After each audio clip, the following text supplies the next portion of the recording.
a seat.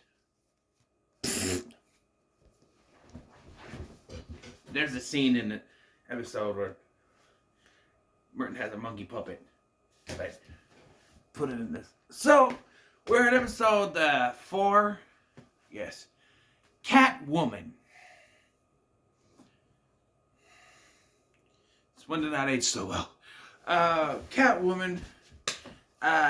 There's a new student showing up at Pleasantville named Carole Lefebvre. I think I said that right. And she has designs on Tommy. But it turns out she is a cat person. As well as Tommy being a werewolf, you know. But we get a cold open with Hugo trying to track down an intruder in the school, and it turns out to be a cat. And he says, "You need to leave. Cats are not allowed," and the cat just leaves. This was revealed to be Carole later. She's a new student, and Tommy once again asks out Stacy, but Stacy says, "You know, it's not working." It's 4 episodes in now. This is where we start getting the, well, they want they stuff. It's not working. I think we should just be friends. So Carole comes in, and Tommy becomes her bio partner. For some reason, Merton gets stuck with him and Travis, although, because they're like, oh, looks like you don't have a partner because he sneezes. We find out he's allergic to cats, so there's that connection. Like, someone needs a new partner. And Tim and Travis are like, we don't have a partner. It's like, but you're together, you're partners. But no, this is for comedy.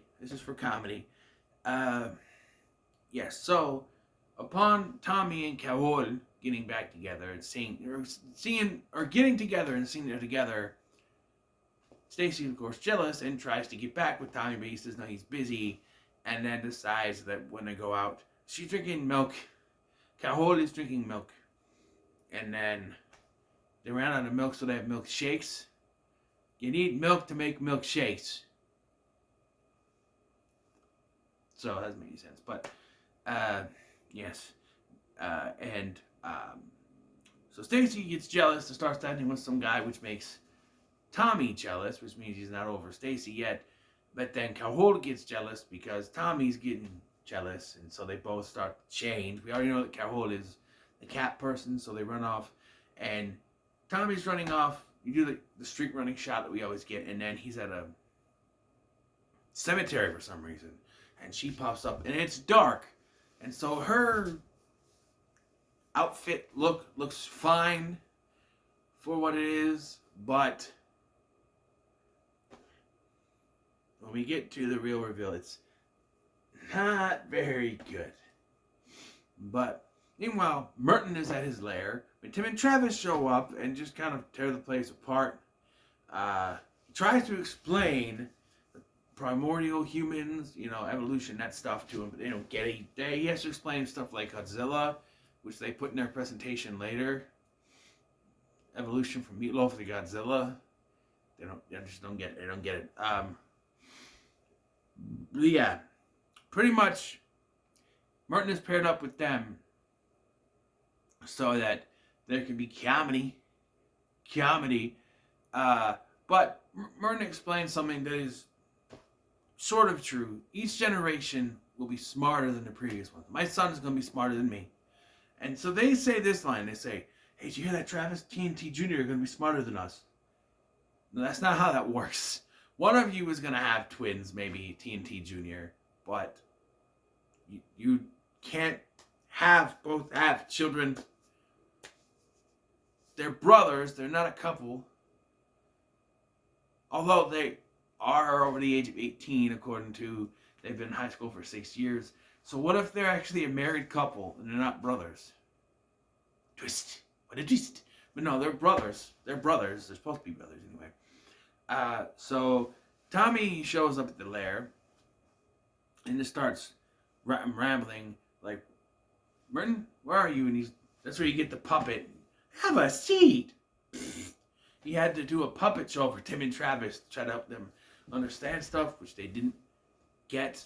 I would love to see how the puppet show would have went, but he's like, "I got jealous of Stacy. I'm not over Stacy yet. I gotta let Carole, Also, I saw a cat person, a cat lady, Catwoman or whatever. She's like, this is like the 1980s remake of Cat People. And it's like, what happened? No, in the movie. Oh, in the movie, whenever a cat person was spurred by a man, she'd be jealous. He mentions it the next day at lunch because he tells Carol that he's breaking up with her, or not seeing her anymore. Not really a thing, but not seeing her anymore because he likes Stacy. Which we had a scene earlier where she showed up at in the gym, which is a very small gym set. It's like maybe half a gym, where she does these flips, sped up because special effects, Canadian TV special effects, ladies and gentlemen. And then Tommy's like, whoa. And then here it's a confrontation in which she cats out, turns into the cat lady, Catwoman, and yeah, it doesn't look so good. She's in like a leotard with this weird cat mask on, which, do they not have decent cat makeup? The stuff they have for Tommy is pretty good. They just gave her a cat suit. She looks more like Catwoman from Batman than she does an actual cat person, like, say, like Scooby-Doo on Zombie Island type stuff. I don't know. It doesn't look very good. It has not aged very well. It looks like construction paper on her face. Maybe it's not. That's not what it is, but it just doesn't look well. Doesn't look good at all. No. But Merton and Tommy come to save the day. Tommy wolfs out. Despite the fact that the gym was full of people before, it's only her and Stacy now. And so he wolfs out. Stacy somehow doesn't see it, even though they're both right there. And then he saves her. And she's like, who are you? And he's like, never mind. Just go. Be safe. And as they're fighting, Carol knocks Tommy into the basketball hoop, to which Merton replies with, nothing but. He went in butt first, but still doesn't make really that much sense. But anyway, and then he starts cheering, Tommy, Tommy. He's like, you are Tommy? Yeah, I am Cahol. I know. And so they decide, so he's a wolf man, he's a werewolf, she's a cat person, cat lady, whatever, that they just be friends. And she goes to New York to star in a musical about cats, but Tommy forgets the name. So he and Stacy get back together, and TNT failed their report because Merton wasn't there, and so they're picking on him again because the whole thing where he decides to work with them is there's this bigger bully that shows up, and they both stand up for Merton because they're partners, but now they're picking on him again. So it's not one of my favorites. It's okay. It's okay. It's not one I go back to when I want to watch an episode. Push comes to shove was a good one. This one, I don't know. There's not much to say about this one. It's not one I go back to often. But Jessica Welch, who plays Cahol, actually comes back in the final season for a story arc leading into the finale, but she plays a different character. She plays Sloane Taylor. It's a different character, and I remember when I first saw her in season 3, I'm like, she looks familiar to me, and I looked at the actors on the internet we had back in 2001 or 2006, whenever maybe it was later than that. Maybe it was like when I was rewatching them on YouTube. I'm like, she looks familiar. Why did I?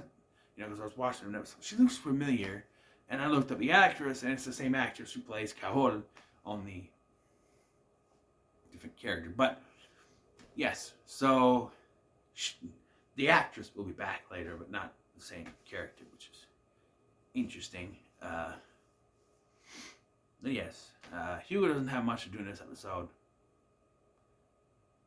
Let's just see what more he does. But yes, on to the next episode.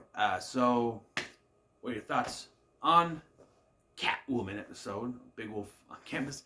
Let me know in the comments below. Make sure you like, share, and subscribe. Thanks for watching. I've been Scotty. We'll see you in the next one.